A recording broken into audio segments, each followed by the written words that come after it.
दुनिया जे कुंड कुड़छ में रहंदड़ सिंधियुनि खे इहा ख़बर ॿुधाइणु ज़रूरी सम्झां थो त चंद ॾींहं अॻु में मोरे में मारिजी वियल शहीद इरफान अली लिगारी जी जनाज़े निमाज़ थी वई आहे, जेका अल्लामा अयाज़ कुमी साहब पढ़ाई।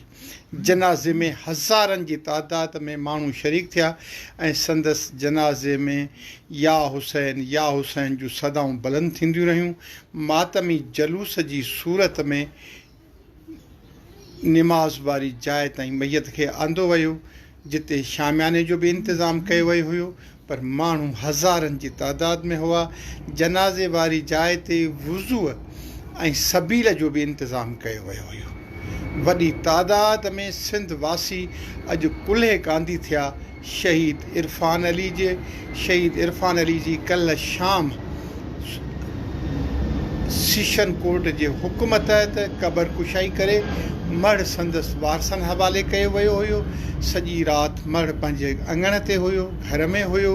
मिटनि माइटनि दोस्तनि अहबाबनि साणसि मुहबत कंदड़नि संदसि मुंहुं ॾिठो ऐं अॼु क़ौमी वक़ार सां हज़ारनि जे तादाद में कुल्हे कांधी थिया अचे साणसि मुहबत करण वारा सिंध दोस्त माण्हू हिन जो जनाज़ो या हुसैन जे सदाउनि में ऐं मौला अब्बास जे अलम जी छांव में खंयो वियो, जंहिंमें केतिरा ई माण्हू शरीक हुआ। माण्हू रोई रहिया हुआ, माण्हू नारा हणी रहिया हुआ ऐं या हुसैन जूं सदाऊं बुलंद करे रहिया हुआ। हिन जे मैयत जे खणण खां अॻु में मैयत जे मथां मातम बि कयो वियो। हूअं त सीने ते सभिनी हथ पिया हया, पर संदसि घर में मातम बि कयो वियो, आज़ादारी कई वई ऐं क़ौमी वक़ार सां हिन जी जनाज़े निमाज़ अदा कई वई, जेका अल्लामा अयाज़ अली कुमी साहब पढ़ाई। जनाज़े में हज़ारे माण्हू सख़्तु गर्मीअ जे बावजूदि, तमामु घणी गर्मी आहे अॼुकल्ह सिंध में, उन जे बावजूदि गर्मीअ खे नज़रअंदाज़ करे हज़ारे माण्हू संदसि कुल्हे कांधी थिया। हीअ ख़बर हुई जेका मूं ज़रूरी सम्झी त सिंध ऐं ॾेह तोड़े परॾेह में रहंदड़ पंहिंजे भाइरनि सां शेयर कजे।